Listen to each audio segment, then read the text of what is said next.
pada dasarnya tidak ada yang menandingi kekuasaan Tuhan. Semua yang ada di dunia harus tunduk dalam kekuasaannya. Dan sebagai manusia, kita memiliki derajat yang paling tinggi. Jadi jangan pernah takut jika berurusan dengan hal-hal yang bersifat gaib atau mistis. Selamat datang di Radio Tengah Malam. Kali ini ada satu cerita yang diambil dari sebuah akun Facebook yang bernama Indah Pradani. Dan cerita ini berjudul Jasad Ibuku Tidak Membusuk. Tanpa berlama-lama lagi, langsung saja kita ke ceritanya. Dan selamat mendengarkan.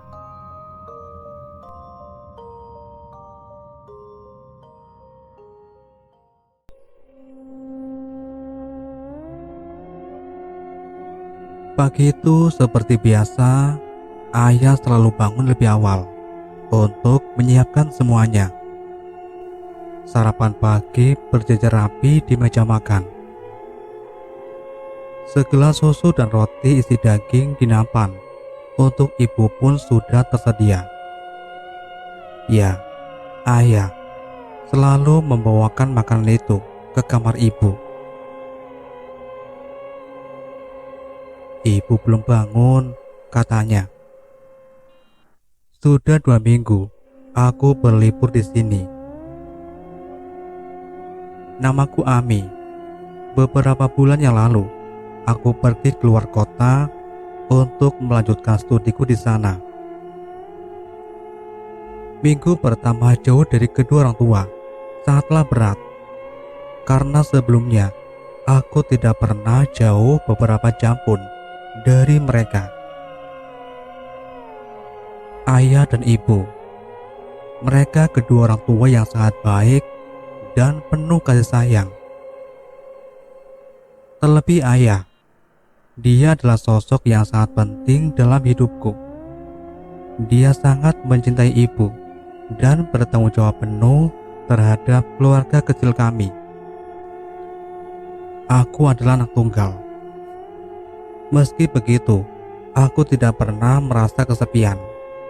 Karena ayah dan ibuku, mereka bisa menjadi siapa saja bagiku. Kadang teman, kakak, sahabat, guru.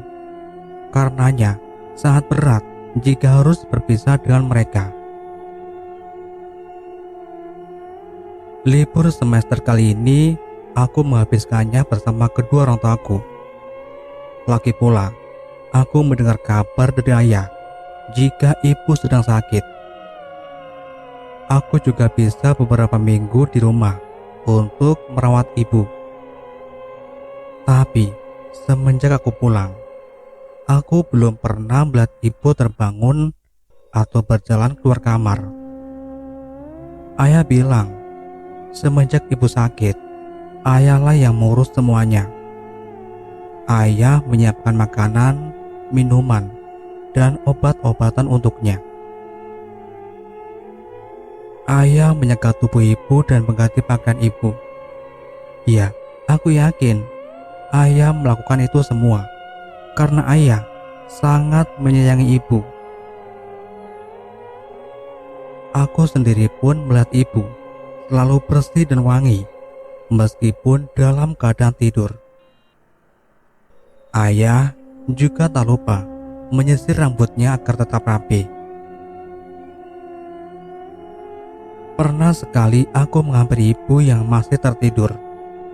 Aku mengecup kening dan punggung tangannya. Terasa ada yang aneh. Tubuh ibu yang tertutup selimut itu seperti kaku dan dingin. Aku mencoba menanyakan hal itu kepada ayah.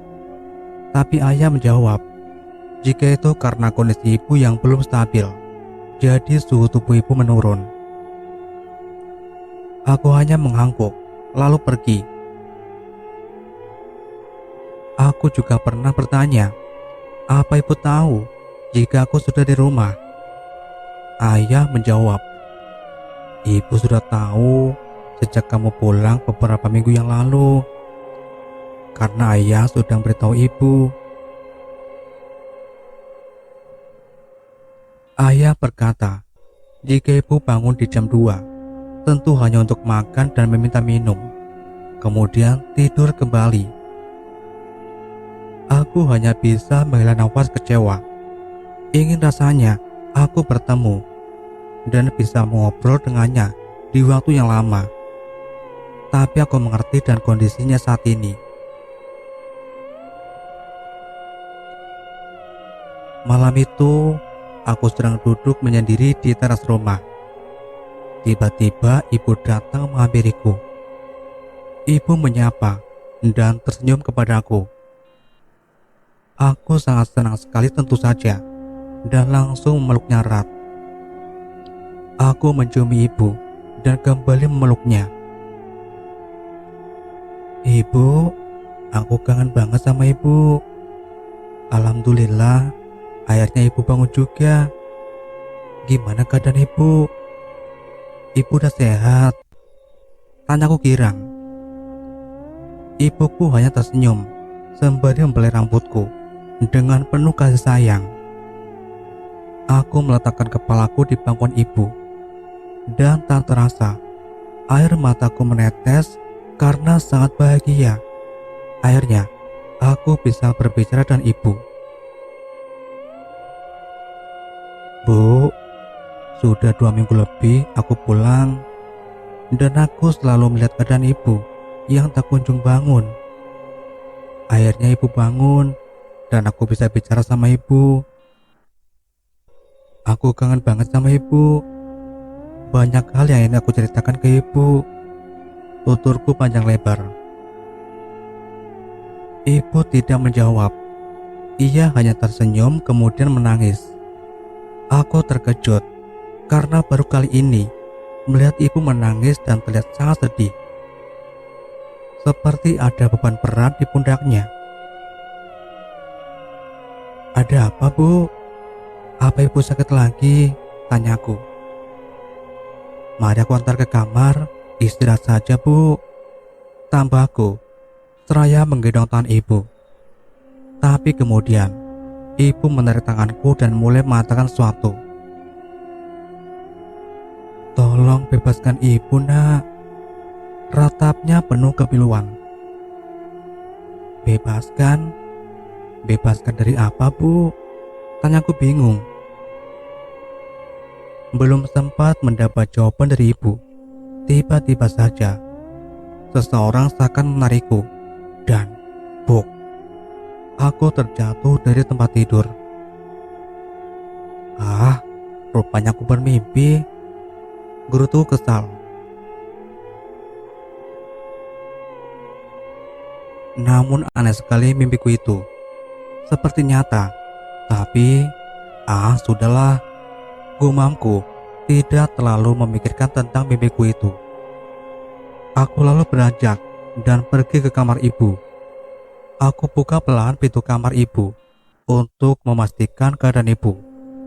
Dan rupanya ibu sedang tertidur pulas.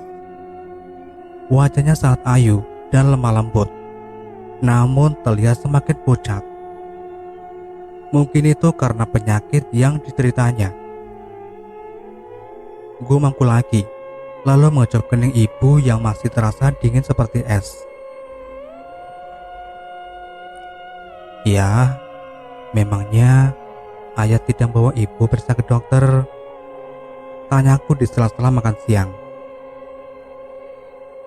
Bulan ini sudah, nak. Kemarin sebelum kamu pulang. Bulan depan ayah akan bawa ibu ke dokter lagi. Jawab ayah santai. Besok Ami ikut antar ibu ya. Boleh kan? Tanyaku lagi. Ayah tersenyum dan mengangguk setuju. Selesai makan siang, aku berencana menemui teman lamaku di kampung sebelah, tempat tinggal lamaku. Oh iya, sebelumnya aku tinggal di kampung A. Tapi semenjak ibu sakit, ayah memberitahuku jika mereka harus pindah rumah yang letaknya di kampung C. Aku pun tidak menanyakan sebabnya ayah tiba-tiba pindah rumah. Ayah hanya bilang jika ibu membutuhkan suasana baru supaya merasa nyaman dan lekas sembuh dari sakitnya. Aku hanya menuruti perkataan ayah. Lagi pula, aku tidak di rumah kala itu. "Ami, apa kabar?" Sapa Bella, teman SMA aku, sekaligus sahabat karib sejak SD. Aku memeluknya erat. "Aku kangen sama kamu," ucap Bella senang. Bella mengajakku masuk ke dalam rumahnya. Aku juga menemui ayah dan ibunya yang sudah seperti keluargaku sendiri. Mereka senang melihat kedatanganku. Ami, kapan pulang? Kok baru kelihatan?" tanya ibu Bella. "Sekitar 3 minggu yang lalu, Bude. Tapi maaf ya, Ami baru sempat datang ke sini. Soalnya..." Belum sempat aku meneruskan ucapanku, tiba-tiba ibunya Bella motongnya. "Iya, gak apa-apa. Bude tahu kok. Kamu yang sabar ya. Kamu yang ikhlas," ucapnya, dan tiba-tiba memasang raut wajah sedih. Sama halnya dengan Bella. "Ada apa, Bude? Sabar? Ikhlas? Maksudnya apa, Bude?" tanyaku bingung. Bella dan ibunya pun nampak kebingungan. "Iya, sabar dan ikhlas karena kamu baru saja kehilangan ibu kamu," jelas ibunya Bella. Dek, jantungku terasa seperti akan copot saat itu juga. Apa maksud ucapan ibunya Bella? Bukankah ibu masih hidup dan baik-baik saja? Aku setiap hari melihatnya, meskipun ia hanya terbaring lemah. Aku yang menyediakan air seka untuknya. Aku yang membuang sisa makanannya. Aku juga yang mencuci piring dan gelas kotor ibu. Bagaimana bisa ibunya Bella bilang jika aku kehilangan ibu? Bude, ibuku baik-baik saja kok. Dia masih sehat." Aku yang tiap hari lihat ibu di kamar. Aku juga. Lagi-lagi ibunya Bella motong ucapanku. "Iya nak, Bude tahu. Karena ayahmu sendiri yang menolak menguburkan jenazahnya. Dia pikir ibu kamu belum meninggal. Ayah kamu sangat mencintai ibu kamu. Dia gak terima kalau ibunya kamu dinyatakan meninggal. Makanya dia pindah kampung itu dan membawa jenazah ibu kamu bersamanya. Kami di sini sudah berusaha menjelaskan dan memberi pengertian. Tapi ayah kamu kekeh tidak mau menguburkan jenazah ibu kamu," jelas ibunya Bella. "Tapi kenapa jasad ibu tidak busuk?" tanyaku dalam hati. "Dan satu lagi, ayah kamu mengoleskan formalin dan krim anti serangga ke tubuh ibu kamu supaya jasadnya tetap utuh dan tidak tercium oleh serangga. Bude sangat kasihan sama ibu kamu, Nduk. Beliau pasti belum tenang di sana. Cuma kamu satu-satunya harapan kami untuk membujuk ayah kamu supaya menguburkan jasad ibu kamu," tambahnya lagi. Aku menyeka air mata yang membajari pipi. Dan tanpa pikir lagi, aku beranjak dari rumah Bella dan segera kembali ke rumah. Aku memeluk ayah dan erat. Tangisku pecah dan aku mulai histeris, membuat ayah sangat bingung dibuatnya. Ayah bertanya, ada apa sampai aku menangis dengan sangat keras. "Tolong ya, dengarkan Ami. Ami mohon, bebaskan ibu ya. Bebaskan ibu, supaya ibu tenang di sana. Ami mohon ya, Ami mohon," ratapku sembari memohon kepada ayah. Ayah tidak menjawab. Ia berdiri mematung. Aku mencoba membuatnya bicara, tapi ayah tetap bergeming.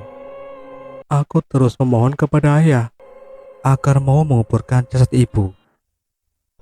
Sampai akhirnya ayah jatuh tersarkan diri di tempat duduknya. Dan 1 minggu setelah jenazah ibu dikuburkan, aku memutuskan untuk berhenti kuliah dan merawat ayah yang kini terbaring lemas. Dokter mengatakan jika ayah terkena stroke dan harus mendapatkan perawatan medis. Aku tak tega meninggalkan ayah seorang diri. Aku akan merawat dan menjaga ayah seperti ayah yang merawat dan menjaga ibu.